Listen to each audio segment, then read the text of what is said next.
Hey there, folks, and welcome to another episode of Crit Hit Interviews. I'm Arlyeon, And I'm Lovi. and we're here today with Dave McCabe. It's you. Oh, hello. Yeah. Sorry, I got distracted. It's fine. A writer who's not only part of the Darkside Detective team Spooky Doorways, but a few other projects besides. So, first off, we'd like to ask a little bit about you. And would you happen to have a favorite game that you recently played? Recently played. Or of all time, if you can't think recently. We'll go with that too. Well, I think the thing of making games is that you never get to play another game again in your life. So Oh, Christ. because you're too busy. No, I very much enjoyed playing Planet Coaster with my wife. We've been building theme parks because as indie game developers you can't afford to go to one. We've played the first 10 minutes of the coma and thought that was lovely, and we hope to get more into it soon. Maybe 15 minutes in next time? Fingers crossed. What else? No, fuck it. That's probably it. I played the first 5 minutes of Halcyon 6. And yes, that's my wife who just walked into the room. Into the Breach is jolly good fun. I have not played that one yet. And you should if you like strategy and puzzles and all that kind of stuff. It's a smart game from the Subset Games gang. Liking and being good at are two very different things for me. Cries. Now, having browsed over your website, I've also caught wind that you're a tabletopper, so I'm curious if you had any solid campaigns you've been a part of recently, either as a player or a DM, and what system it was. The last thing I played was Tales from the Loop, which is a wonderful Swedish game wherein you play a bunch of kids in the 80s investigating Stranger Things, E.T. Goonie type stories. Okay, that's awesome. We've been playing a very slow campaign of that, but it's been a lot of fun. I've been playing some Dragonlance in 3.5 D&D. I think 3.5 is a shitty system. I was running some 5th edition, which is probably the first edition of D&D that I think is actually a well-designed game. What else? I hate 4th. I've been reading Blades in the Dark, but I haven't got into running it yet. I looked at that game and was like, oh my god, like, it seemed thematically a bit like Dishonored for, like, the setting. Yeah, I mean, I guess it's sort of Victorian steampunkish kind of thing. It is, I mean, yeah. And they're literally using whale oil Dishonored. to, like, Exactly, fuel yeah. things. Yeah, it's funky. I think it is in the same vein as Thief and Dishonored. So yeah, I've also been looking at, I'm going to mispronounce this, Simbarum or Simbarum or whatever, the kind of grim Swedish fantasy game that I'm hoping to do something with some stage in the next while. Yeah, that's what I've been sticking they're the pies I've stuck my fingers into recently.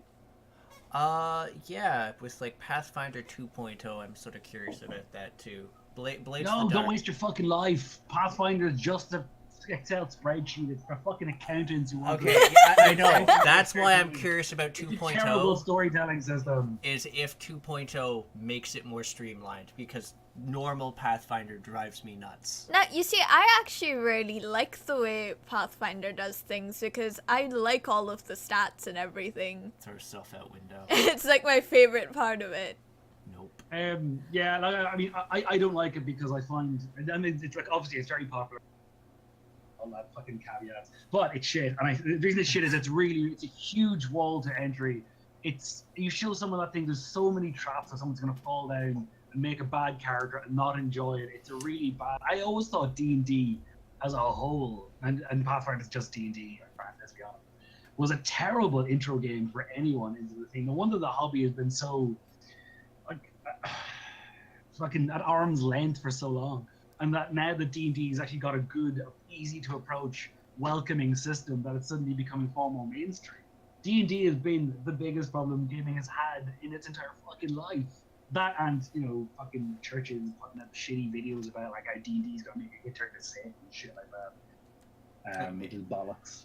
I'll admit, what actually got me into tabletopping was like the tri-stat system, i.e., Big Eyes Small Mouth, the anime. Oh like, yeah, of tabletop. course. That one, so easy to get into. Lovely. Yeah, I actually got in through Fading Suns, which is like a Warhammer 40,000 / Doom knockoff before there was a role-playing game of 40,000. Huh. And it was a lot of fun, like nobles in space and like a space inquisition and shit like that. And then I started playing Vampire the Masquerade. Yeah! Nobody expects the Yeah, space good fun, Inquisition. good fun. Far more like I think, and in fairness, like I mean, for all my heated opinions on the whole thing, I think the way you enter the thing is what sort of colors your stuff. Like Fading Suns and especially the World of Darkness games, the storyteller system is very, very, it's rules mushy. Everything's about interpreting stuff. And for me, that's why. And the story became more about character, social, and blah blah blah blah. I think so that I like also that. And depends. the idea of dungeon crawling and you move 6 steps forward in a grid. Oh, fuck that, I don't care. And that's why I probably have such vitriol towards the accounting. Yeah, no, games. I think it also depends on DMs though, because like Pathfinder is a ton to process, and so it's not my preferred system. But like, there's plenty of DMs I know who are more cinematic or storytelling oriented, so it's less punishing for if you didn't roll a optimal character, because there is a lot of character optimization at the core of Pathfinder, and that's sort of what drove me crazy. Yeah, well, I mean, ultimately, the D&D stuff, especially of the 3.5 era, like, the core loop is kill some shit, get some experience, buy, like, plunder and buy some stuff, get harder, kill more shit. Like, it's a game that's entirely Get based on the harder. core loop of massacring, which is cool. I mean, I'm not, it's just, when you come from it, when you get into it, the hobby through a different thing, and it means something different to you, like if you're from, I guess, a different background, so, all those things add up to a snotty opinion on a podcast that's not really warranted. All right. Sorry, I shouldn't have gone off as a brand. We'll take Should've that. gone, yeah, it's cool, blah, blah, blah. We'll take that as a cue to move on. So what got I you? love talking about tabletopping. I just want to give it I just want to be. I'm self-aware of how unimportant my opinion on this matter is. Don't worry, we'll get back onto it. So you'll have a bit more to dive into on a different part of tabletopping. So what got you into writing? Was it something that you always wanted to do, or? I mean, how far back do you want to go? As a baby, I was born with no hip, and so I spent a lot of my youth. Well, I did have a hip. Like I let's go into full fucking detail. I didn't have, the ball and socket joint. I didn't have the socket. I had the ball thing. Cool. So I had to have the socket drilled in and all that stuff. So I spent a lot of time in cast as a kid. So I read a lot, and I kind of grew up on whatever was in our local library. And our local library had a lot of mythology, but it had a lot of shit books, as many libraries do. But the stuff that I really got into was mythology books, which I had a really great collection of. I love the Norse mythologies and the Celtic mythologies and the mythologies. I'm not going to name them all. There's many mythologies. They're all very good. Fuck yeah, folks. So I spent a lot of time reading that stuff. I as a kid, then I grew up in like on crutches and stuff. I didn't get into like football and playing with other kids and all that shit. So I spent the time just playing with like toys and stuff and watching TV and playing video games. And I kind of I liked making stories when I was playing with my toys and stuff. And, I just sort of wanted to do more of that. Blah blah blah. So I kind of just got into writing, and I wanted to do writing and. Kind of kept at it. I think any writer you ask will they didn't really have much of a choice, to be honest. It's a thing that it's a thing that you have to sort of do. Fair enough. So, in that case, how different or similar has it been to write for things like tabletopping versus writing scripts for video games? Oh, I mean, like, even writing for video game A versus video game B can be totally different. But like, so, like if you're writing some stuff for tabletop, what you're really trying to do is create a world and all these like plot hooks and stuff people can run with. Whereas like you're trying to maybe give them the hint of, nothing like, something they can pick up and run with. If you're writing a novel, you've got to create a world, but also create the story in it and make certain the characters are gripping, and that their interpersonal relationships are gripping, and that there's a satisfactory, or a good villain and a satisfactory climax, and you've got all those different things that sort of that make a satisfactory experience for a person to read. If you're writing a screenplay, then you're cutting out all the prose entirely. You're just it's really, so if you, in a novel you've got the door, suddenly the door burst open and swung and smashed off the wall. A howl of wind came in, blowing the cold winter air. Standing silhouette in the doorway was fucking blah blah blah blah blah blah, wearing this. He steps into the room and says, whereas in a screenplay you have door opens, man enters, and then you go to bed. Because there's got to be room for, unless those other elements are massively important, you're going to leave those up to the director to decide. You're going to leave what he looks like up to the actor and the costume designer. You might say, a man,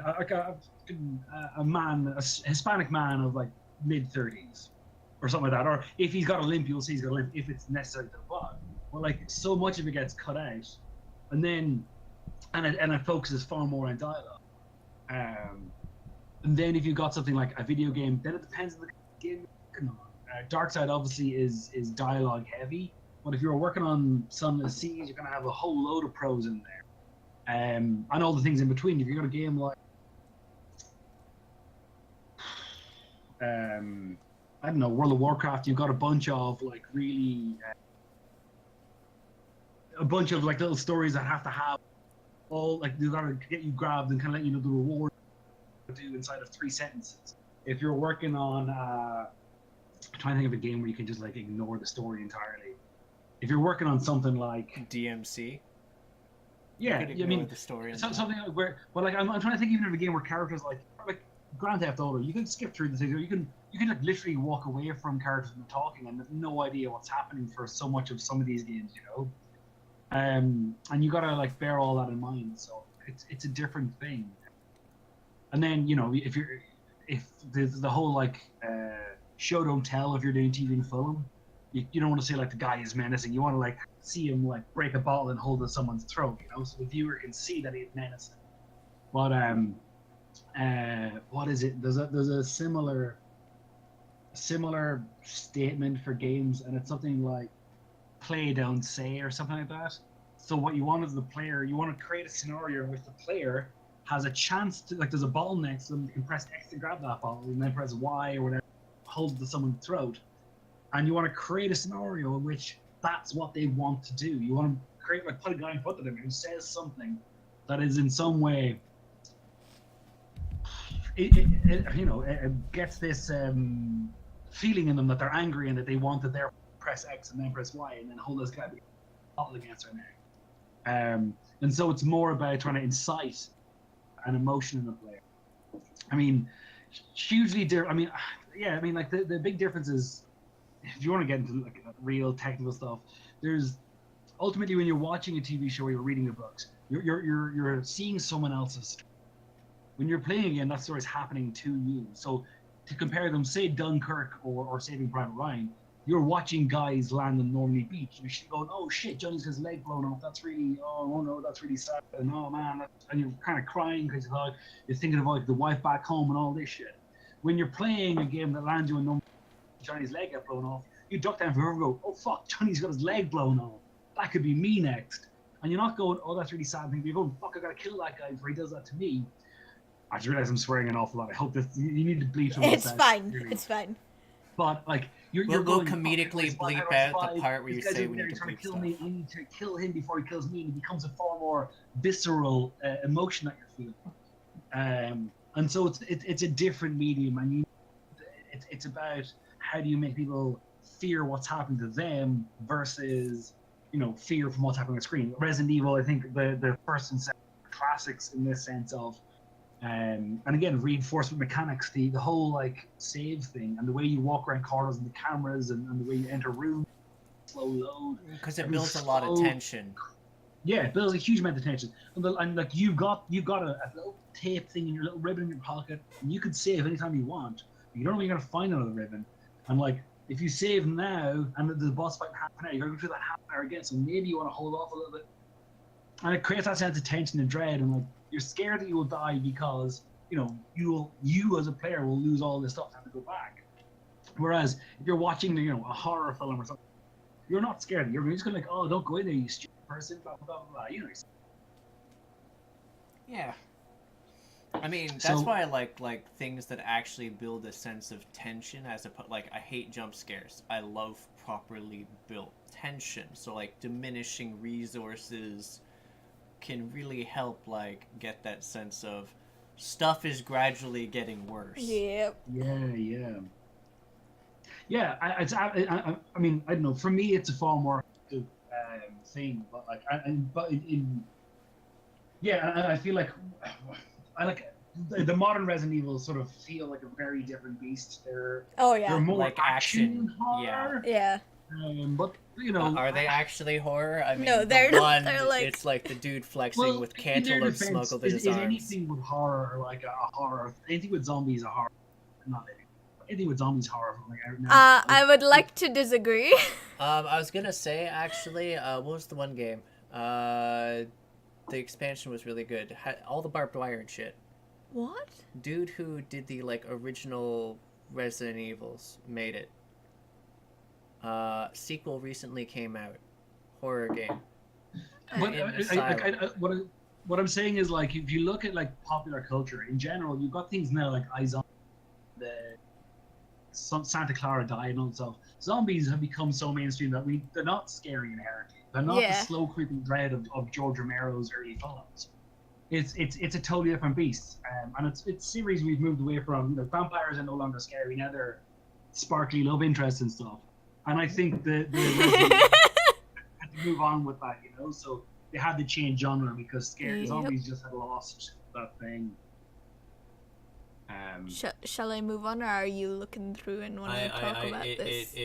It drives me crazy now that you've brought it up, basically, dear.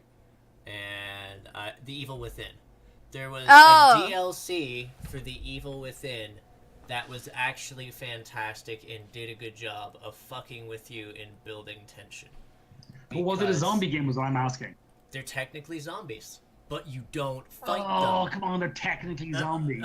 They're basically zombies. They function identically, but they're not zombies. Okay, because is that the same vein as like The Last of Us? It's technically zombies, but they're not zombies.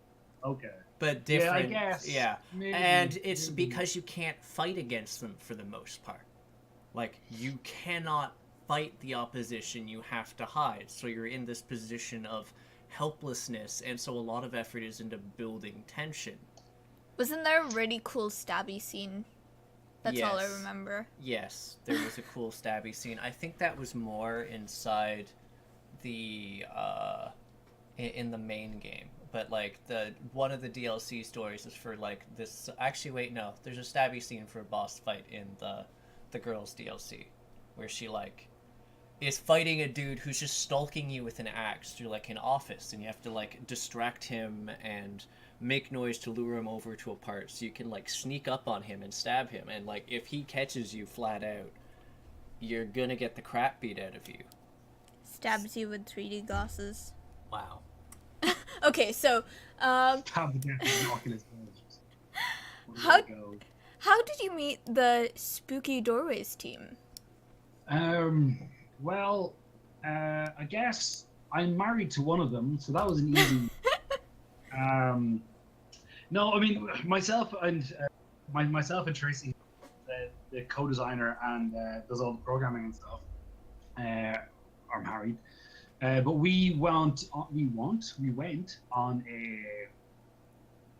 a sort of a game developer retreat. We go to a couple of conferences and stuff, but there was one that was just a sort of chill out retreat. And it was on a sort of a small remote island, and we went and hung out with some people there. One of the people who was there was Paul Conway. We all just got on, and we were like, we're hanging out and having a good time, and we sort of discussed, kept in touch afterwards. And I was over. He lives in Galway for work, and we talk about like doing some stuff. He was at a game jam, and we were all at a game jam. We weren't there together though. Myself and Tracy were working on a sort of a little thing, and he was working on. He was putting together Darkside Detective with another guy, and afterwards they were looking at doing something with it, and ultimately myself and Tracy came on board. We already knew him, so it sort of just rolled from there. Fair enough. So, you've worked on a number of projects writing-wise. Do you have any particular scripts that you're fond of, or moments in them? Like in my entire life. I mean, yeah. Yes, I get that this is like choosing between your children, but yes. I mean, I'm fond of most of the things I've written. There's some things I look back at and go, oh gosh, that's not as good as I'd like it to be. But I always still see the little gem of an idea in there that I always loved, or I thought was interesting about the story in the first place.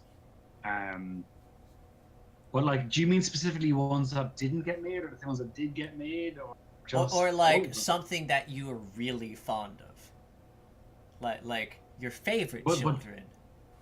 My favorite children that did or didn't exist. We'll go with did or does exist because I'm very fond of Darkside. I think it pretty much turned into exactly what we wanted it to be. So it's an easy one because we set out to make X and we made X, and people liked X, so that's good. Often you might set out to make X, but you make Y, and people hate Y, or you set out to make X. They're probably the two choices, really, aren't they? You either succeed or fail, or you actually you could make the thing you wanted to make. You could set it to X, I guess, and make X, and then people think X is shit. So I'm very fond of Darkside because of the path that it's gone through. It's the one that we wanted it to go through. It's like when you have a child and you want to become and then they become a doctor, and then you get really sick with an illness, and they find a way to cure it, and you're going, oh, I'm glad that I made you.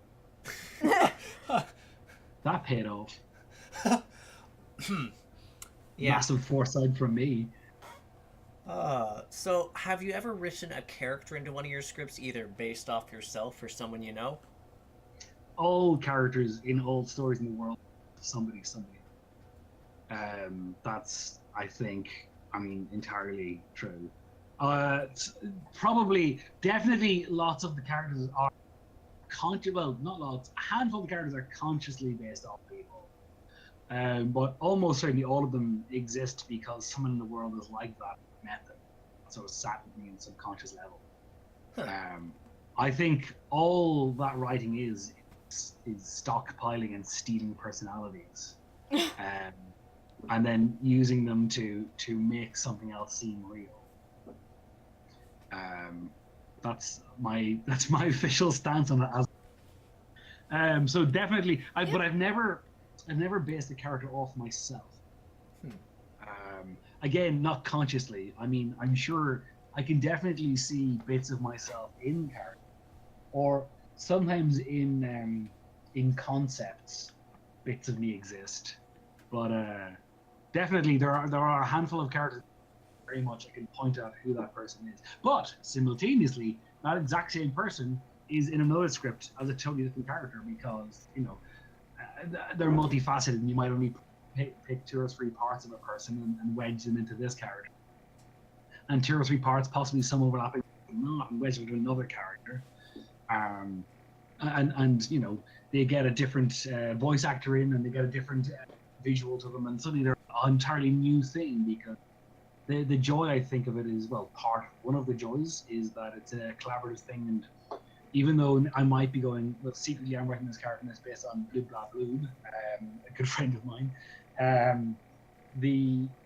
once it's written and it's already gone through the lens I see that person. So it's already mutated by who I am and my own experience of the world. And then the artist might take it and then they'll create this art. And they'll probably think of someone else in the room. And then that person is also then mutated through the lens of their creation. So you have two different people mutated by two other people to create this visual and this script. And then a third person comes along who, you know, was thinking of someone else maybe in the world through their lens and so on and so forth. And you've got like your voice director, you've got your directors, and you've got your actors. And by the end piece, you've got something that feels very new because it's all these different facets repurposed and reused to make this character seem alive. And I suppose they'd also sort of change just based on the scenarios you put them through, because they're going through these different experiences. Well, that's, yeah, exactly, yeah. Sorry, I'm just being modified by our views of stuff. But you're right, like, the script itself and what's going on. And, like, sometimes it will be, well, you know, my mate Johnny, I'm going to put him through this thing. Maybe this is how I think he might break in that scenario. And then you're writing up a sort of a hypothetical character, and, you know. Well, and especially if you do like game, you'll see a lot of people playing a lot of characters, and they'll play those characters different ways. And they'll play. You might have a friend who's a character who plays a heroic character in the way that they perceive heroism, and that becomes an interesting character in itself. And then suddenly, and you take that, and then you through all the different lenses and stuff, that you again end up with something very interesting. And then I mean, I don't know, different writers do things. Some people might Google like a list of character traits that they'll then pull 2 or 3 from and try to make a character that way. And some people might like, you know, use those IN documents and various different Jungian things and stuff. So I think you end up pulling like from all different facets, all different parts of the world, and making characters that way. Do you mind if I take a quick second, because I keep disconnecting so I cannot hear half the conversation. I'm gonna get my laptop here. Do you have any advice for any there? Okay, we'll be starting up for real. I have lots of advice just upstairs. For expiring. So, 3, 2, 1. Do you have any Avocados? Do I have any avocados? I do. I have a bag of avocados. You're why millennials are poor. Poor. You're why millennials are poor, apparently, is all the avocados on fancy toast. Oh my god. Okay, so 3, 2, 1. Do you have any advice for aspiring writers, especially for the folks looking to get into either game scripts or tabletop writing? Oh, Jesus, no. Be very lucky. Like, I mean, I no, I don't. I mean, I never used to teach people about stuff. I mean, I can talk about like things that are useful, blah blah blah, but I have no idea how to get into it. I'm here by luck. If I'm honest, a guy I went to college with 20 years ago was starting a game. It wasn't 20 first got into the games. It was 15 or something. But we lived together and talked about making someday in the future. And when he set up a small games company to come on board, and I did. From that, I had a couple of other lucky breaks. Entirely, it's been lucky breaks. So I be lucky is the only advice I can give someone. Okay. Well, I mean, I guess there's a couple of things. I don't ever email a company from like a stupid email account. Like I used to get people, like students, who would email me from fucking giant blue balls at gmail.com. I'm instantly not going to hire you. I don't care. If you don't have a cover letter, if you're just like, here's my CV, probably won't hire you. Like if I can't find your website, if you don't have a portfolio, get whatever your name is .com, and then have like hello or me or Jack at whatever cool thing.com you're going with, or Jane at something.com. So that person can then go to your website, see your portfolio, make sure your portfolio is good, make sure it's definitely better than mine, which is a medium. But mine can be mediocre because I can go, well, here's some stuff I've actually made. Like my portfolio is less important now. No, it's not important, by the way. I still have to show portfolio for a load of jobs. And I still don't get a load of jobs. So, you know, that's just life. There's a lot of hungry people out there. Have a good portfolio, keep it up to date. work on games more than anything else. Go to game jams, meet local community, go to game jams, make some stuff with them, make a game that is ideally story focused, so when someone goes to check your portfolio, they can play it rather than read it. Finish things you start. Fuck off. Yeah. Hold on, my cat's trying to do something. Our cat is so don't well have cats behaved. when they're bold. That's advice. We Cats like are our terrible, cats. things you wanna write. What? We have cats. We love our cats. Yeah, well, how many scripts do you get out a year? Depends. Exactly. This is the problem. Like, you sit down and do. No, this is the time for me. And that's your day gone. Yep. So what else? Have a good portfolio. Like, work on stuff. Finish the things that you start. Even if you think they're shit, you'll learn a lot from them. Go to one game a month. Get feedback on yourself. Get feedback early on your stuff. Work on a diverse range of things. Don't just be interested in games. Read books. Go to like events. Take up gardening. Learn to cook. Make certain like writing and make certain that games aren't a source of joy, or else you'll be an absolutely miserable person. If you like writing now, writing professionally kill your joy for it. I mean, not always, but it'll become a job. Days where you're really happy. The other days you sit and you got to write stuff for you to pay your rent, and you're like, this is shit, and you'll whatever. So like, you need to make certain that you're like fulfilled outside of that aspect of it, and because it will become a job, it'll be the same as going to do 9 to 5. Fair enough. Make certain that you have some interesting like stuff. Like I say, like if you take up mountain climbing or whatever,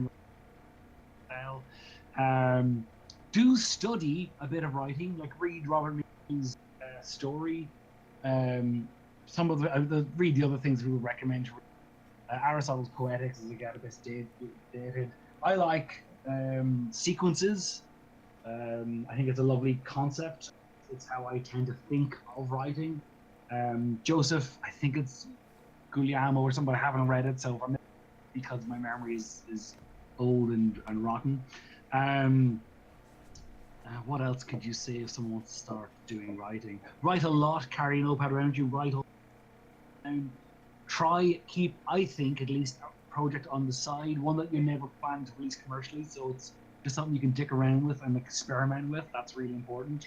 I would say take up acting class or LARP, or at the very least play role-playing games, and try diversified A, the games you B, the group you do it with, so you can see lots of other people. If you can run the same story for different groups of people, that's great, because you can see how they would tackle a problem differently, which is really good for games. It will think about, oh look, one group did the diplomacy room, that's how it worked out, that's really interesting. Another group went and killed everyone. Okay, cool, I should bear that in mind. Another group snuck in through the back window.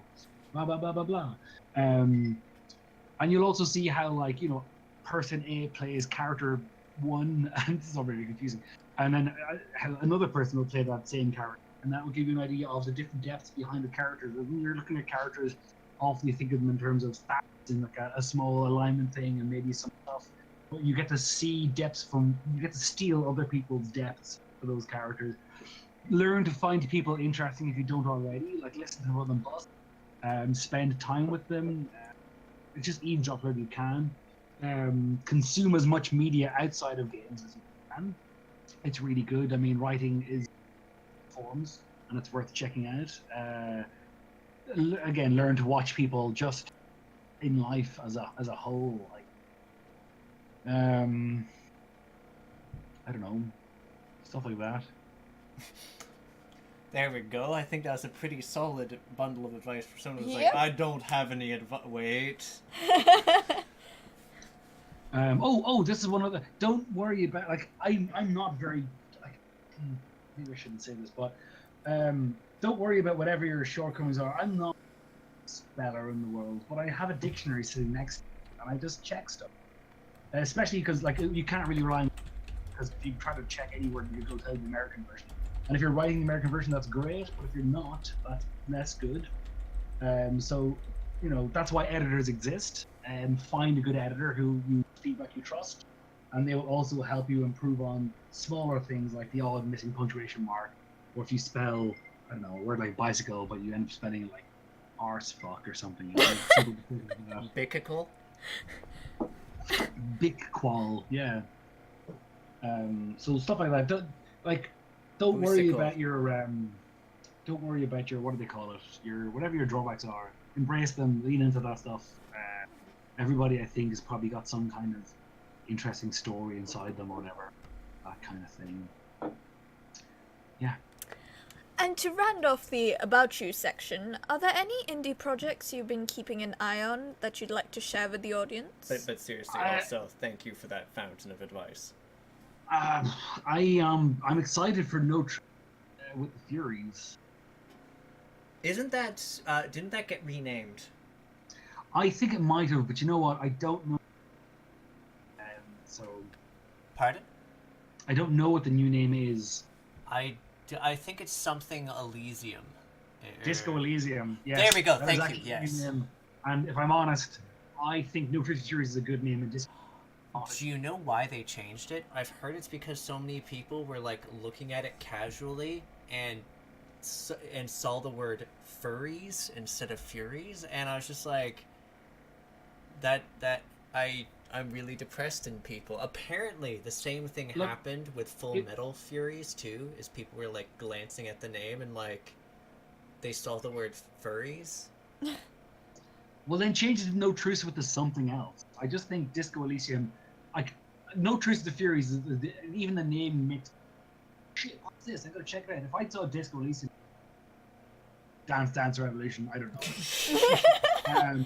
It doesn't speak to me in the same way. I don't think it's as engaging a name. But look, it's gonna be a fucking. Oh yeah, yeah. Call it whatever they want to. I'll admit I actually preferred the older name by far, especially because I was like, because you know, like I was thinking like the Furies, like mythological the Furies, which, man. Yeah, well, I'm pretty sure that's what they're going for, and I think it's a difficult game to. Is very, and I understand the decision to make something a bit broader appeal, possibly. I would say though that I think people who understood the Furies would, like, that game seemed like it was aimed at who understood No Truce with Furies, and by broadening that net, I just look, they're gonna do very well, and who am I to tell them how to live their lives? I'm not their collective mother. Also, brief side note, editor, please address this note. I just wanted to let you know that your microphone is sort of clipping here and there, and I'm wondering if it's either a sound thing or because it's not aimed at you or something. But, my microphone? Yeah, Lovi, you've been hearing it too, right? Yeah. You've been cutting out a little bit here and there, and it's been. That's because I'm moving my head as I talk. Okay, probably, yeah. There we go. Yeah, that makes sense. It took me a while to stop doing that and just like stay like still, but I figured I'd just let you know that because it interferes a bit with, you know, what you're saying, and we want to make sure we get your message across. But yeah, just figured I'd let you know that. So, note to the editor, we're resuming shortly. So 3, 2. So, actually getting on the topic of Darkside Detective, it has a lot of moments where it seems to pay homage to both media, sci-fi, and just horror in general. So, like, is there any that you felt influenced the game more overtly than others? The game is I mean, it's very heavily influenced by X-Files and Twin Peaks and Twilight Zone and other 90s shows. To a lesser extent, American Gothic, and it's also influenced by The Simpsons and Blackadder, which is a British TV show. Oh, I love Blackadder, actually. That's like my favorite thing by the dude who plays Mr. Bean, whose name I can't remember. Ron Atkinson. Yes. How sad to slip from Blackadder into Mr. Bean, I think. Also, yes. But I mean, I guess, look, again, changing one's thing for a broader audience, and I imagine he lives a very good life as a result, so I can't really turn my nose up at it. Yeah. Now, what else? Gosh, yeah, they're probably the main ones, and then there's just little things that sort of bubbled up as we made it. Fair enough. You know. Was Here, I'll do it. Was Darkside Detective always meant to be as satirical and upbeat as it is, or were there darker story elements at any point? I think if you look at the pilot, and that originally came from the game jam, in which myself and Tracy were involved. And I think it had planned to be a little bit bleaker. But it just sort of started to become, it sort of just went a different way and ended up becoming a little bit more upbeat. And from my side, once I joined, it was very consciously going to be up, and it was going to be like what if the world of the X-Files was a place you'd actually like to live with, like well-meaning people and like nice monsters and silly things that happen, but it's all going to be okay at the end. Like what if the bad things in the world are just inconveniences?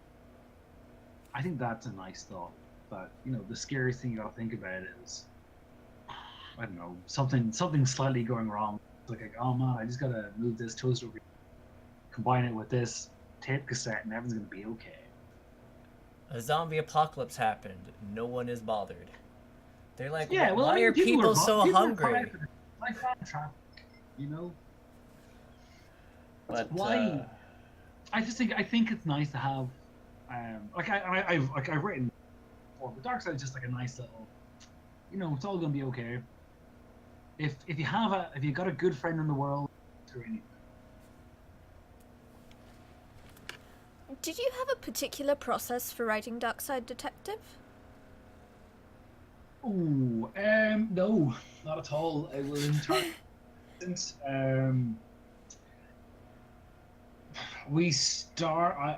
I started writing bits of it on the run up to my wedding, my wedding retreat.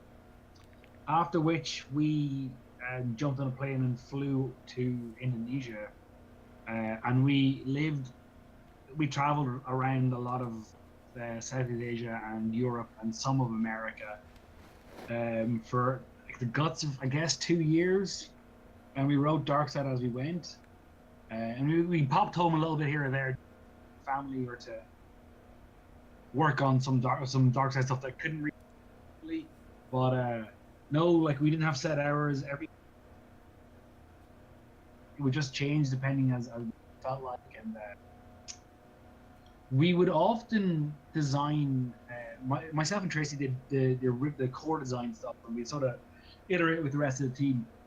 But we'd often design a case over a bottle of wine. And then see what silly ideas would bubble up from. Like I don't know if, I don't really want to spoil it for anyone.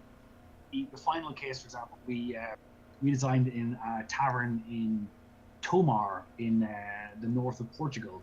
The final case, as in the final normal case. The Dawn or the case. Okay. The final original case, the Dawn of the Dead. We designed it in a tavern, but we've been kind of bouncing. Couldn't really get the final case to feel like a good finale. We want to have a climax.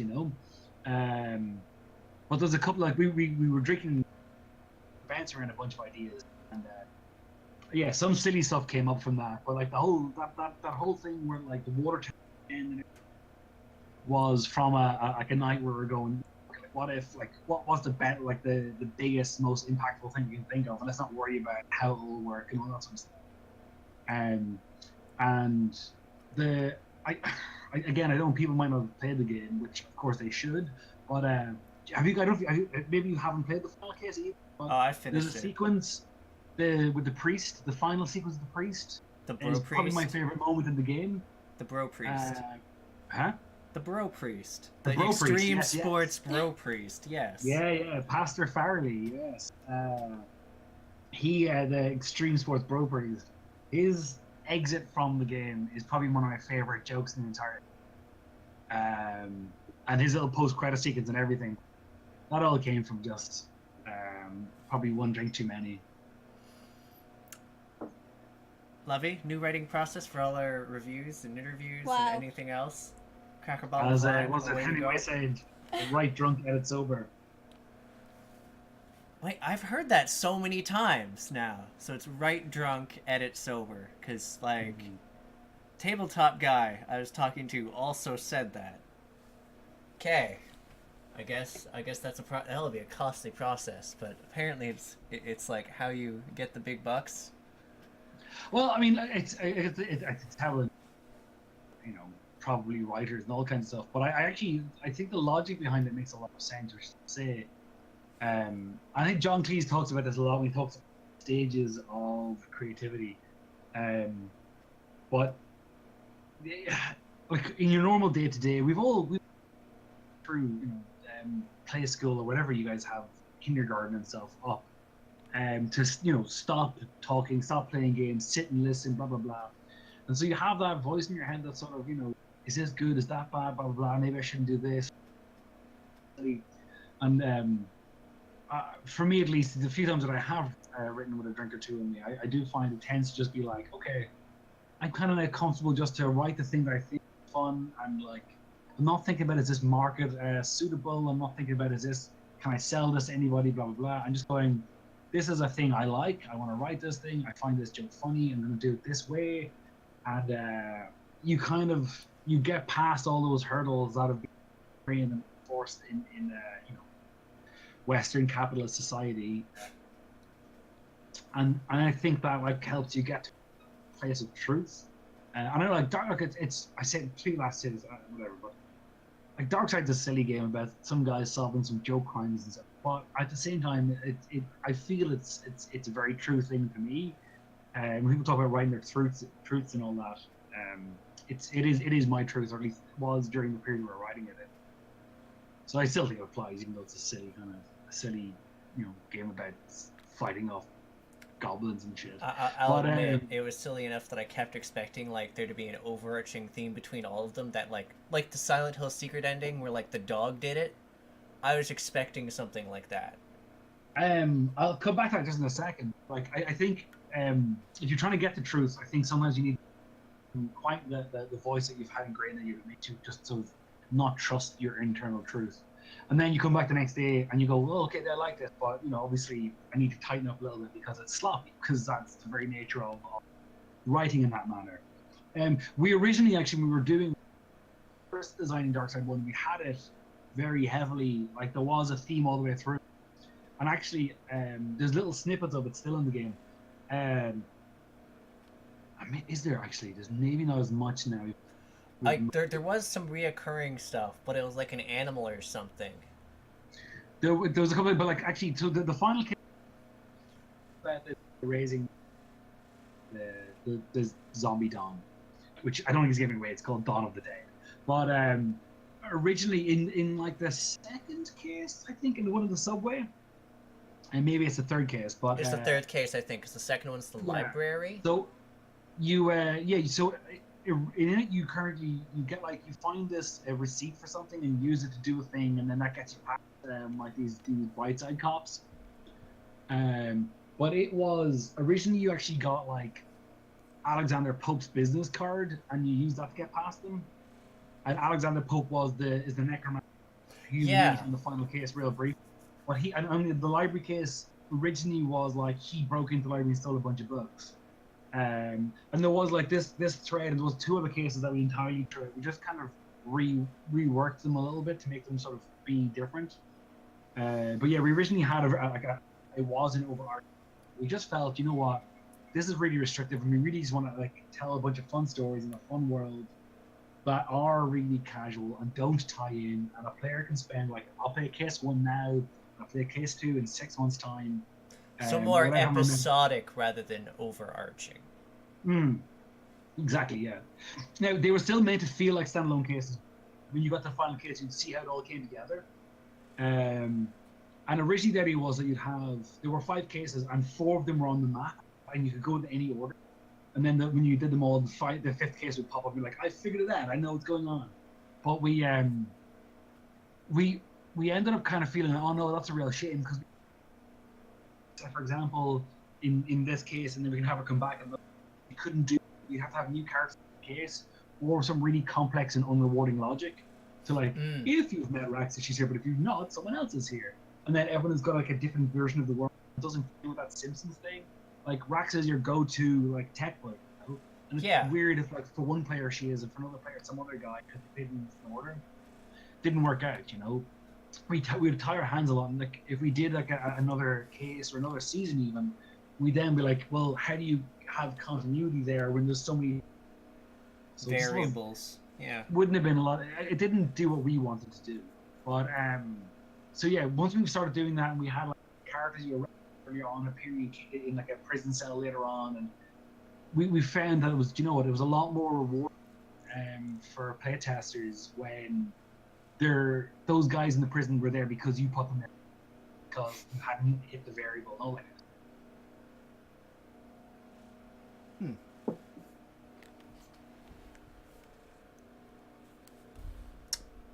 Lovi. What were some of the more rewarding moments that came with writing the script for Darkside Detective? finishing it. Okay. That's a given. Yeah. I mean, is that though? Yeah, well, I think probably. Finishing it was definitely very rewarding. What else? Like, bringing it to the things that were rewarding. Like, as I said, we traveled a lot as we did it. And when the times we were working together and we were sitting and like you'd put a new script in the game and you'd be sitting there game, the new script, and you'd kind of hear them laughing out loud, properly laughing at a joke. That felt really good because you're like, that's a good joke. And then times when you bring it off to put it in front of playtesters and stuff, and seeing the bits that they laughed at or they smirked at or they enjoyed, that was really good. That kind of stuff was really, really rewarding. The stuff that you could just tell, okay, this is working, this is really good.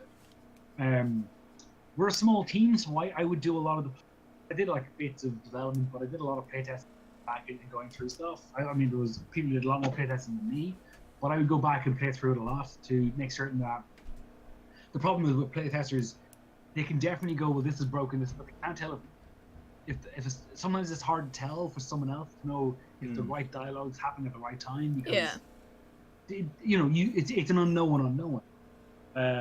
And players sometimes do things really weirdly, which gets stuff going out of order. But that's really good, actually. There's so many gags in there. Watching people, like if you take the knife in the police station, you just try to stab the tires in the Queen or the King's car. There's dialogue because you saw people doing that, or saw one guy, and figured someone else would do it. And it would feel really, instead of the kind of, I don't wanna. If you give them a little bespoke thing, they feel like they've instead of making a mistake, they feel like they've discovered something. And that's really rewarding as well. But like, but when I was playing it myself, going back over, which I do a lot, I'm not all that ashamed to admit, that was really rewarding as well because then I could enjoy it again. And also feel like, yeah, these jokes are fun. They weren't just funny in the moment when I was writing it or whatever. They stood up to me now looking at it 6 months later. The test of time. And that's really nice. And if the ones that didn't, I rewrote it. It's like, oh, this is shit. Why is it joking? I don't understand this. So, what was the hardest challenge when writing the script for this game? Oh man, a lot of them. I think probably. So there's a couple, and I won't not in any. One, writing a script set in America, we had to check a lot of terms. Like, you guys have. I say you guys. Sorry, I don't know if it's the same in Canada, but in America they call them elevators. We call them lifts in Ireland. Yeah. I think it's interchangeable we also get, here. if someone drives you from A to B, they give you a lift. Well, like it's called a ride in America. And so we have like we have people with different bonnets and hoods and stuff. Things like that, and just trying to make sure that it actually sounded like it came from America, that it felt authentic as an American was really difficult. Writing comedy is just difficult, and trying to make certain that it's consistently funny is hard. If it helps, I appreciated all the puns. Yeah, that was probably easy enough. It's just that either you're personally making puns or you're not. It's easier but I'm in a glad you did. written format than it is in spoken, because you Yeah, have those that was linguistic difficult. I think quirks. there's a lot of jokes to the fact that there's a lot of jokes that would work a lot better, I think, if it was voiced. So you cut a lot of jokes out. What else? Just trying to be consistently funny. Consistently, I'm sure people say we're trying to be funny. Whether it's successful or not is different. What else was difficult in it? Sometimes we have to come back to a character and try to remember how they were written and what their thing was. That'd be sort of a challenge. But yeah, largely I think was just trying to find something that felt universally funny. And make something that didn't feel anywhere mean. Like the jokes weren't hopefully didn't come across too expensive anyway. No, it was a pretty friendly game. I mean, didn't notice anything abrasive. Yeah, but it's the problem is it's very hard. We're a team of devs, one with someone else, or we're guys and girls, but we're middle age. Well, we're 30 plus. Not middle age. We're not middle age. We're 30 Early plus. 30s. Sorry, my wife's now re-entered the room. Yes, I went and checked. When they were talking, I just ran off. They didn't even know. Hi guys. Hello. This is Tracy. She designed the cases with. Pleased to meet you. I'm Arlie, and the female voice is Lovi. So yeah. Hey, nice to meet you guys. Which I'm incidentally, sorry, we're also like a +1 couple team, which is Yeah. Oh, Yeah. cool. That's awesome. What kind of games do you like to make? we're not devs. We're actually QAs, and then indie journalists, I guess, would Yeah. be the best thing. We mainly do That's interviews cool. with developers and stuff. Oh, that's awesome. It's really nice to be able to make things and do things with your partner in that way. It means that when you're being an obsessive freak and you want to stay up until 6 a.m. working on a thing. I know that's all him, and I'm like, you need to eat. And then she's like, and in the meantime, I'm gonna play Black Desert Online.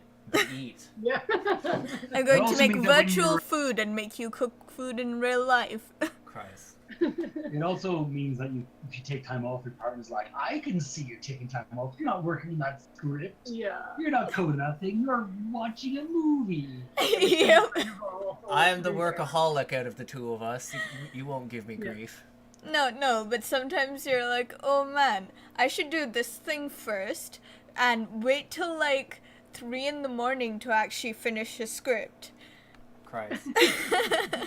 Christ. Yeah, that's what Dave likes to do. He's sit around for the day, book, and I'm stare out the window for a while. And it's come to 10 o'clock, 10 p.m. I'm gonna start writing the script. So Thinking of stuff is a really key part of the whole it process. is, yeah, I've got to wait for the music to come and lift my feet. Dave, we're being ratted out here. I was just gonna say, I just needed the midnight oil to start flowing. Uh-huh. That's how that works, right? That's how it works, right? Yeah. When we were living in, we kind of traveled around Southeast Asia when we were making Darkside, and in a few of the places where it was way too hot for Irish people to be outside, we kind of lived on we are awake during the night time. Yeah. Thailand, 8 o'clock at night, this works through till about whatever is a reasonable time to work through till the next day, 10 a.m. or something. We were Done living that. in this converted barn in the foothills of the Himalayas, and it was so fucking hot. So it was it had no it didn't made have of, air. and there's no. It's in the 30s. In Ireland, I find it it's warm now and it's about 5 degrees here. Yeah, we were there in the summer, and it was impossible to be awake, especially for our Irish skin. Us people. So we slept during the day when it was too warm to be awake, and just worked during the night. And actually, that was a kind of a good way to be. Anyway, I'm gonna go away. Oh, really? Because I had a question coming up that actually would be really okay, good sure. to have you on here for. Sure. First, What's the question? so I'm gonna deal with the first one that addresses something I think you've mainly touched on, Dave, so it'll probably be a bit shorter, and then we'll touch the one that's addressed to you both. But first off, you already touched on this a bit about some plot threads and things that had been cut from the game, but was there any other chunks of dialogue or characterization that you wanted to see in the game that got cut? Or just plot threads? I mean, I don't want to say I wanted to see definitely an awful dirty jokes. There's a lot of dick jokes cut out. They weren't dick jokes, but they were definitely crude jokes that Paul had the sense to scout out and remove. But I very much enjoyed writing quite dirty jokes in there to make certain Paul read the script. Yeah, it was his way of making sure that we actually played through things and To read keep all people the on their time. toes, I would put in quite dirty jokes. So you can just have like an update eventually, call it like Darkside Detective, the full Monty, and just restore those jokes? No, like we won't do that. We did talk about doing a drunk DLC once, where we go through the game a few drinks and we do Dev that. commentary. Yeah. That's pretty much how all of the games were like designed anyway. Right, All of I the mentioned cases. that. With me and Dave would get drunk and like I come up think with we have a stupid bottle ideas. of wine. Yes, one bottle of wine, one single bottle of wine. You know. Miss Colleen. And No, be a kite. yeah. But there was also the cases and there were like locations and stuff like that cut out. Like basically like when we're creating a case, I don't know what it actually said, but like when we're creating a case, like we work remotely, so we have to try and get everything in this kind of white box stage like really fast so that we can kind of give tasks to people. And then we find that like once we've even gotten to the point, we find that either puzzles don't work, some locations don't work art wise, and something's just we just want to completely change. And they've been thrown out like entirely. Yeah, there's like Some have just been put on ice. There's like three cases that were like fully designed and implemented. We just eventually moved away from them for various reasons. Yeah, exactly. Just they just didn't feel right, and maybe we will come back to them, and maybe like with like new eyes. Come back to the idea. Yeah. From scratch, yeah. They might like even I think if we saw it now, we'd be like, oh, hey, because as a team, we've kind of like we've become better designers and stuff, and also like we're better at working I've together. got And worse. quality of everything is kind of increased, except for Dave's writing. So there's been quite a lot that's been left out. But as I said, it's all still in the harsh Git history that we can someday go back to. Back on track, could you talk a bit about the design philosophy that went into Darkside Detective and making it an enjoyable experience? This is part of why we wanted you both here. Oh, okay, cool. So I guess like I'll answer because then I can go to bed. In a nutshell, if it be playable with Trace's mom. Yeah, exactly. So we wanted to, as Dave says, like we're all not middle aged, we're all in our 30s, and we don't really have the time to be like pouring into games at the moment. But we all have this like amazing nostalgia for point and clicks of like when we were growing up. But like if you actually go back and play any of those point and clicks that you played when you were growing up, they're incredibly frustrating. There's all these like really obscure puzzles and there's like lots of wasted time. They're very slow. When you've kind of I remember this. I'm living in a pretty world close to where- your age, so like. Yeah. So like They were made for people with a different they were made in a different era. back in the day, like you would go and you'd like you'd have a book and you'd write everything down and you wouldn't think twice about it and you'd stay with it because you only have one game. Like you're just gonna play it until you've beaten it. Where now, like people have 7 billion games in their Steam library that they paid 2 cents for. But and also the internet is at your finger. Like they just people have no patience. So we kind of wanted to have something that like felt like the old games that we grew up with, but didn't play like that. So we tried to like optimize everything to kind of feel all 90s and nostalgic, but also try to optimize and pull out all the crap so that people weren't getting frustrated with adventure games anymore. Like Pixel hunting. Yeah, Bane pixel of hunting. old stuff. Walking for 7 minutes across the screen to go pick the lamp. It's really frustrating. And like it feels like it feels like it's not respectful of your time. So we tried to kind of pull out a lot of that. Like if we had like really obscure puzzles. Now honestly we probably still have obscure puzzles because one person's logic flow is another person's ooh. But we have watched people play the games a lot, and like it hopefully has more of that. So we try to keep the same with like the pixel arty look, but we kind of put then like this like high def lighting and stuff on it to make it like seem a bit more modern and like have a kind of have a more modern look to it. The same with like designing the cases and stuff like that. We tried to remove anything that didn't add entirely to the game. Like I said, we removed walking, and we like made everything context aware, and we did like Trying kind to of put quick clues in. Like if somebody got stuck in a thing, I feel it's because we didn't signpost it well. yeah. Rather, it's not their fault. It's a fault from us to not made it clear enough what the net goal was and what like your options were to. But without hand holding, like. But without handing them, that's the real design challenge. Yeah. So I guess the design thing was like make it seem like without the frustrations of the 90s. Well, yeah, modernize it. Take the thing you love from it and then recreate it for a modern audience who is like, when I was playing like Space Quest, that was the only game I had. Yeah. It wasn't like, and that was the only game I was gonna have. That game was a bastard. Like number 5 is probably my favorite like adventure game, but like I played it for a long time because it was hard, but at that time it could afford to be hard. Now it doesn't work the same way. The other thing was like we tried to design it a little more like a TV show than a game. So we kind of tried to keep more with the whole like Monster of the Week type thing, like very much in the X-File. After like a few minutes you kind of know what the problem is, and then the rest of the case in this case is like finding out what that problem is, solving it, and then I think the sense of achievement and wrapping things up. My favorite So, cases, if I'm sorry? my favorite cases for the sense of like pacing, wrapping it up, just touching on that, was the first one. Because part of it was figuring like that out, and that was amusing.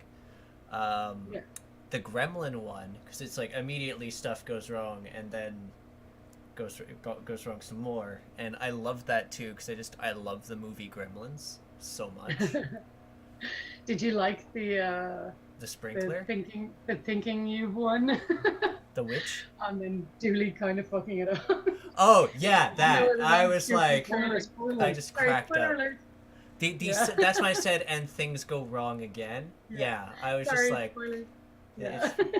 And the subway scenario.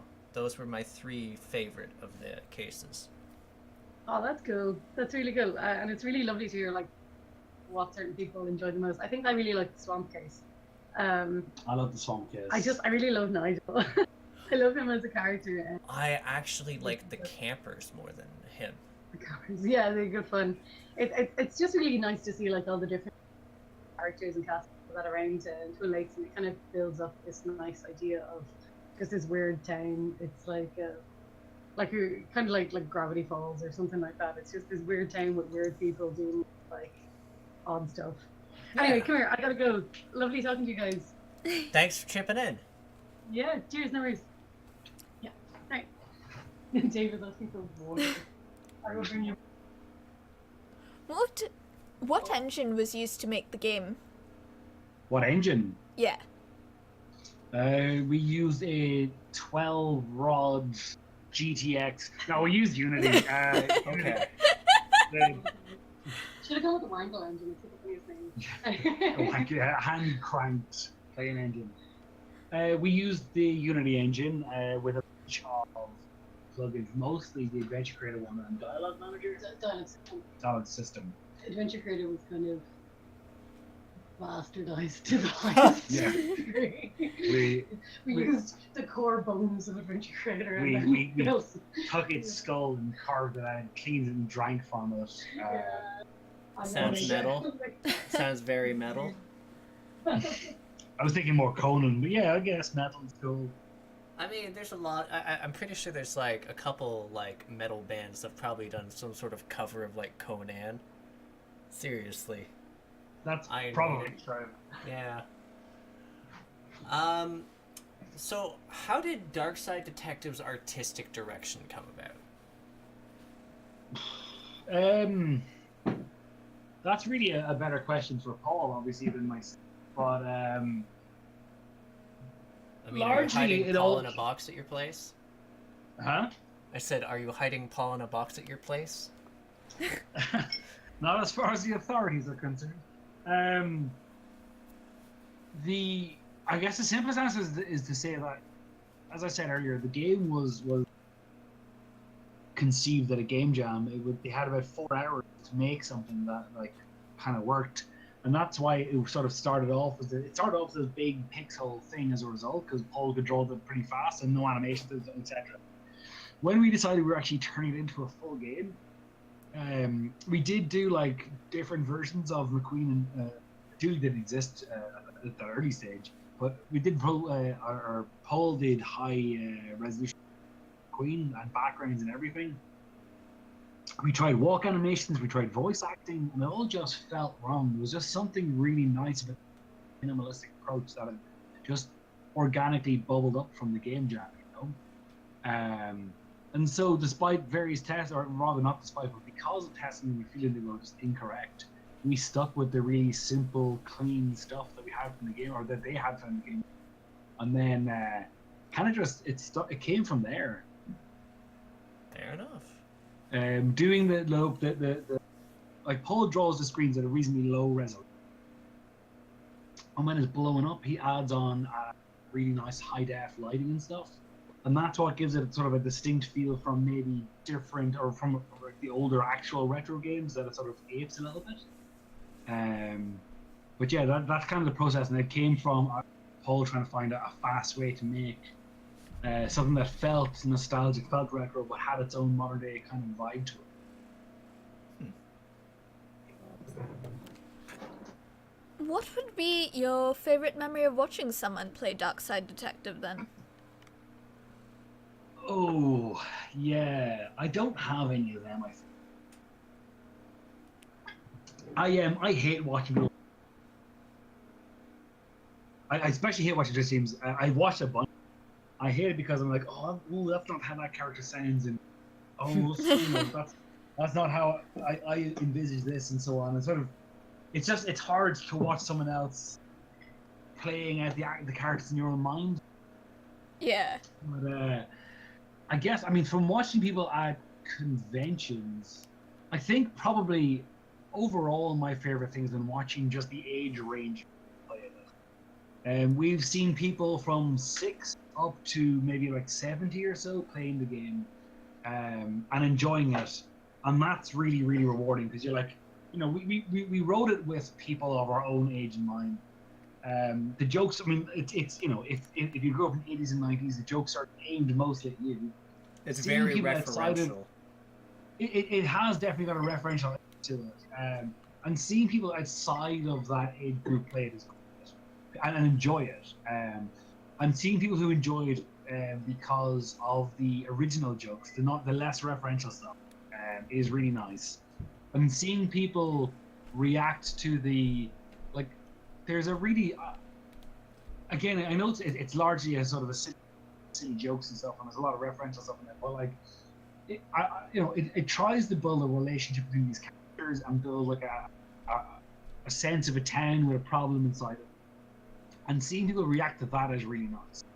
Like, people have fallen in love with Dooley relationship, and I'm really happy. I think they've seen some of the little things that we've put in there to try make that relationship seem really, what I'm hoping to seem healthy, like a nice, cool relationship. And that's really rewarding to see.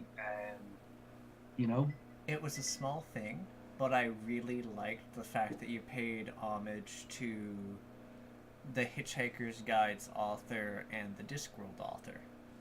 Because I just saw them in the library and I was like, oh, you. Yeah, do you know what? We were actually working on that case around the time that Terry passed, and there was this whole thing that was the GNU from his books. The whole thing, like a man's not forgotten as long as his name is spoke or something like that. And they had there was the whole thing of in one of his novels, the whole thing of books and all this. And a lot of people started putting that into their games. Convoy and a few other games have that in there. But we were thinking of different ways you could have that. That having just a GNU, one of the shelves, and we just like it just sort of felt forced and didn't feel like we wanted to. Tracy especially, and she'd met Terry and wanted to really do something nice, you know, and we just ended up because it's made a lot of sense. Like I know originally kind of horror authors or whatever, you know, but and like that's where you got like the likes of Poe and Lovecraft and Mary Shelley and all these kind of guys, and then we sort of moved away from a little, and we really wanted to stick them in and like, obviously like Terry Pratchett is a big influence in all of us, and I'm sure we wanted to stick him in because it was very timely and it just felt really right to put Douglas Adams in with him, and I mean I think myself, I think all of us are fans of Hitchhiker's Guide, and Dirk Gently is so in some ways similar. The original novels are so similar to what we were doing that it sort of felt like a place to put in a nod to him. Yeah. Okay. Yeah, no, that was actually just, yeah, that was a spot that really stuck with me, as was the, what was it, just the running gag in the camp, where the dude just keeps calling you. But those are essentially our main questions for Darkside Detective, so I just wanted to touch here is there any further content updates or features that may be in Darkside Detective's future, maybe even a sequel? So we are definitely we're looking to we're porting the game at the moment to other devices. We are looking at localization. It's localization is really difficult for a small team. Every language costs about $5,000 given the content that we. And it's very difficult to know that if you translate, say, French as an example, are you going to make more than $5,000 worth of sales? Because bear in mind that, like, let's say the game sells for whatever, let's say 10 quid. Steam takes £3 out of that, right? And then we lose another give or take £3 to taxes. So for every game that we sell, we get about £4, right? So you'll have to sell. What is it? My math isn't great. 1,200 to actually break even. Okay. Yeah. Are you really going to sell 1,200 copies? It's hard to know, because unfortunately, like, I mean, the majority, like, there's play these games, but like the majority of adventure game players, that at least as best as we know, have really good English because all the games come out in English. So it's hard to know how many sales any individual language going to net you before you do it. So it's something we're looking at. We have people been suggesting on our forums that we do things like community translations, which is great, and we have looked at that and we will continue to look. But then we also go out and switch. We're going to bring it to other devices.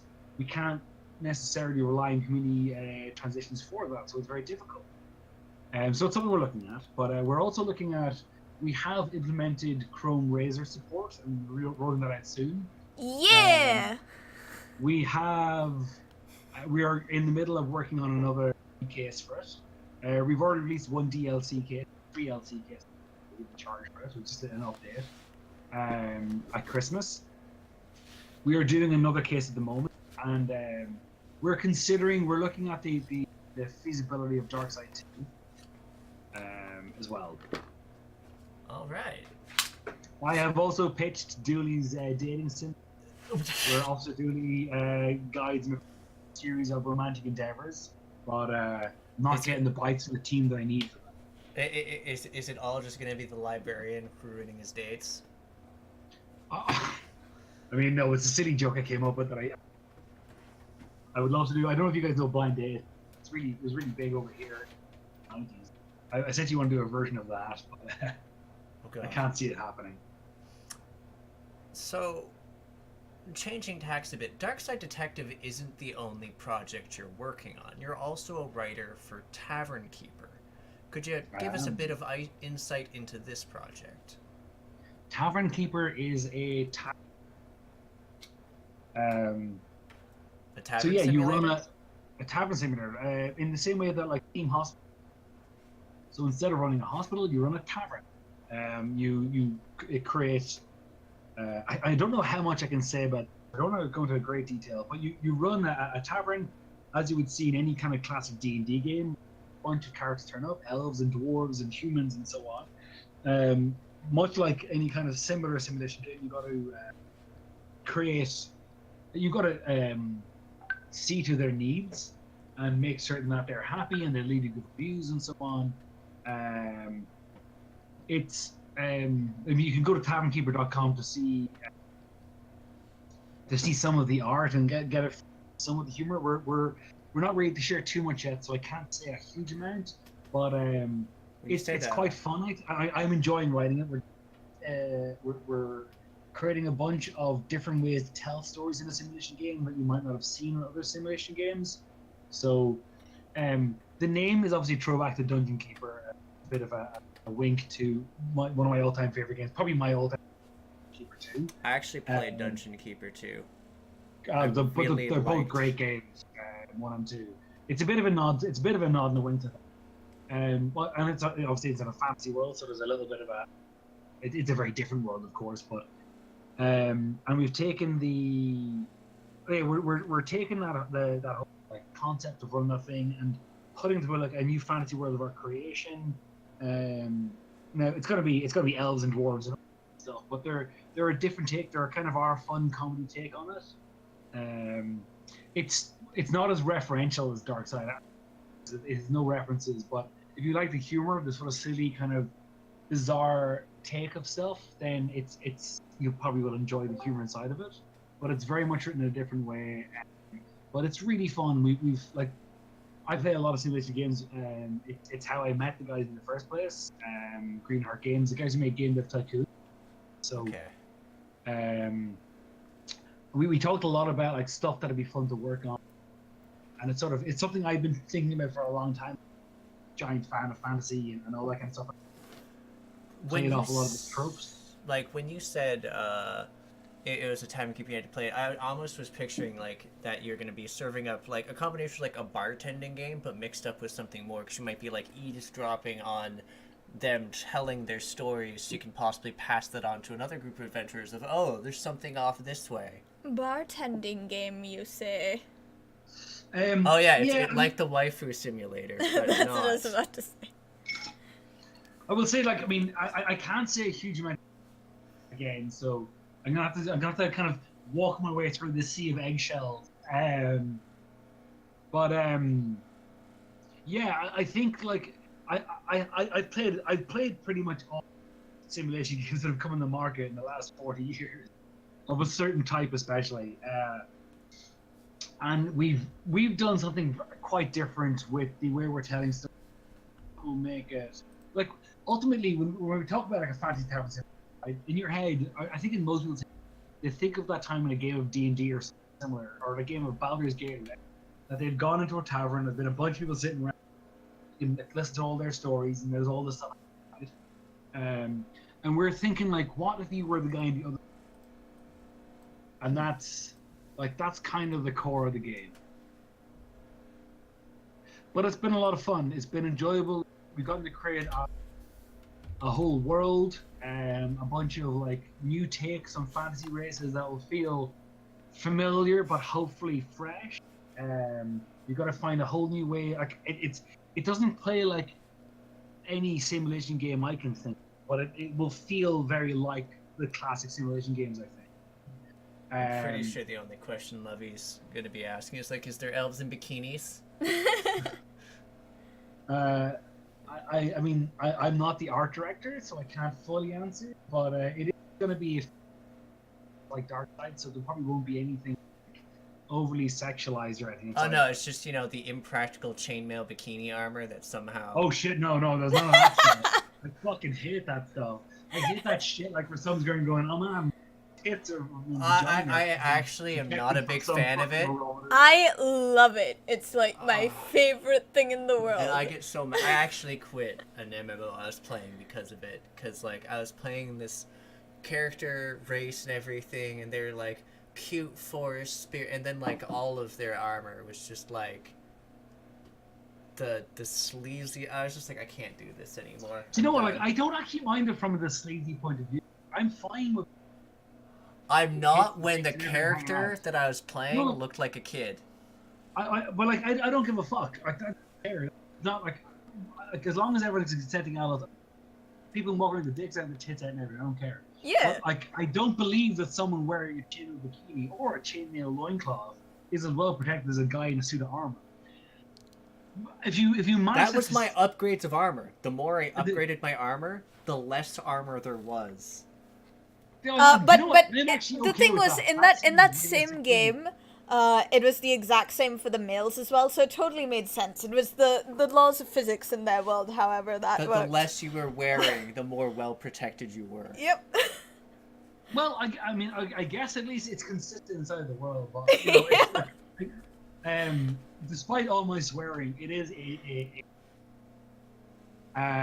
so it won't have. I mean, there's not going to be nothing conception that isn't like suitable to a broader audience. But yeah, no, I think it's going to be a lot of fun. I think people are, and it's going to be like, it's going to have a lot of like, I hope really fun takes and classic fantasy tropes, and it's going to feel like a D&D world, but a little bit more self. I can definitely appreciate tropes. Now, lastly, but certainly not least, you and your wife have been working on One Last Sunset for quite some time, and I'd definitely like to know a lot more about what this game will be about and whether it will be similar to Darkside Detective in its genre or something different. So, oh man, like One Last Sunset was a really fun and neat idea that we were working on. What happened about a year, maybe a year and a half, artist just he went up and it was largely a text-based game. You drove around like this kind of post-apocalyptic neo-western, and it was all like muscle cars and fucking Stetsons and shit. But it was very much the future, but like in a Mad Max Fallout-y kind of sense.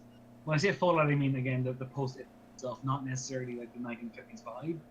And it was shaping to be really, really fun. But the artist, unfortunately, like he could we changed styles somewhere on the journey, and then not long after that, he moved to a new project, and it sort of stalled a bit after that because it was something myself. So now, so it's currently in a little bit of a limbo, video game wise. Semi-indefinite hiatus? No, we still fuck around with it. Unfortunately, we just like there's a really fun game there and a really fun world, and we don't have the artistic chops to make it work right now. Huh. And it's not like so we haven't who sort of is who wants to kind of make that with us. So if there's any picked artists out there who like to look chat with us. But in the meantime, I have been working on I took a step back and I went, okay, I really like this place. I want to do some cool stuff with it. And as while we were traveling, we were really struggling to find good two-player roleplay games. Like you can run D&D, but it's really in the same way. Like just games like Vampire and stuff. Whatever you're running, it's just kind of it skews a bit when like they're all built around there being a party with a full range of skill sets. Yeah. So I started working on a two-player system, and One Last Sunset has become the kind of initial world for them. So you're working on a tabletop project that's sort of based off One Last Sunset, and a tabletop project that is two-player, one GM, one like player character kind of thing, one GM. It's a sort of collaborative storytelling, action-focused system. It's going pretty well. It's got some cool stuff going on in it. Like I've been play testing it a bit, and all the feedback has been hard. I mean, there's been small tweaks, but the general is, yeah, I'm into it. People are liking it. So it's who knows what's going to happen with it. It's still bubbling around. We'd love to finish off the. We had planned for it to be episodic, like Darkside. The episodes would be a bit longer, and we had some what we think are quite novel ideas how we would stories inside that world. I don't want to say a whole lot about it, to be honest, because I'm not giving up on it yet. Okay. So, But it hopefully will still come up someday as a semi-adventure game, with a whole bunch of not a whole bunch, with some other twists to it. I think that would make it sort of stand out, and I think people would find. I think the world's quite fun. Again, it feels it's a bit Mad Maxy, a bit Fallouty. People westerny. I love a good western. So it's got that spaghetti western vibe to it. Yeah, so I don't know. Maybe we'll see something happen. I'm like I say, who's got a style to it. Not gets it as much as the original guy did, but. So yeah, if there's any pixel artists watching this, totally hit up Dave McCabe. Which... You can find me on the Twitters. Oh, we're actually going to be helping you with this. Lovi, it is your part. You can buy Darkside Detective on Steam. For news, there's at @DS_detective on Twitter. That said, if you'd like to follow Dave's work... Or totally hit him up for a job about, like, being the pixel artist for One Last Sunset. He has both a Twitter at Dave the All Thing. The All Thing. That's hard to read when it's all in one word. As well as his website, www.davetheallthing.com. And those totally links will be in the description below. Anywhere else you'd care to send people or plug while you're at it? No, fuck it. But I want to tell you, do you know what an old is? What is? An old thing. An all thing. Yeah, so the old thing. So back in like the oldie Viking times, right? They'd have like a yearly meet and stuff. Oh, is this like an Allfather related thing? No, it's just no, it's less mythological. They'd kind of meet up and they discuss all things of it. So it was called the all thing. Sometimes it's called all meat, depending on the region they came from. And I really liked the idea of like, yeah, I'll just be I just thought it was a really nice thing. That's why I call myself Dave the All Thing. And you know, as part of a sort of find a term that would become your kind of catch-all term. Interesting enough, I've since made a good friend who uses a similar term, and it turned out was born on the same day as me. Oh, that's so an interesting I think that's sort of synchronicity. serendipitous and an omen in some way for something. For the alliteration bonus, it is a serendipitous synchronicity. Yeah, that'll do. Yeah. Do you have any other questions for me, or is that it? I mean, people can go to like darksidedetective.com or spookydoorway.com, and they'll find everything about that particular game, and they'll find links to everyone on the team's Twitters, as well as the studio and games Twitter. I'm just gonna make notes of that so we can add that into the description. Yep. If you guys are interested in following, yeah, you can find all my stuff on the website and on the internet. I'm not hard to find. thank you so much for your time today. Seriously, we highly appreciate that you took that time to sit down and chatter with us, and it was a super neat surprise when, like, the wife joined in and helped us answer the philosophy stuff. Yeah, so, that was this time on Crit Hit Interviews. With Dave McCabe of Spooky Doorways. Not a single philosophical question. I'm sorry, did you want a philosophical question? Okay. Because that'd be hard. Shush. We're doing the outro now. Why do you have to do this? Anyways, She's been making, like, funny faces at me for, like, the last 2 minutes. Like, outro now? Outro? Come on. I don't want to get back to tabletop. Don't you do it. Don't you do it. I'm just really craving some tea right now. Yeah, so, if you like this, do give us a like and subscribe to see more of our stuff, as well as click the bell icon to get updates whenever we upload new content. In addition to that, we do have a Discord, which will be linked in the description below, where you can meet fellow gamers as well as indie devs. And tabletop related folks. Yeah. See you next time.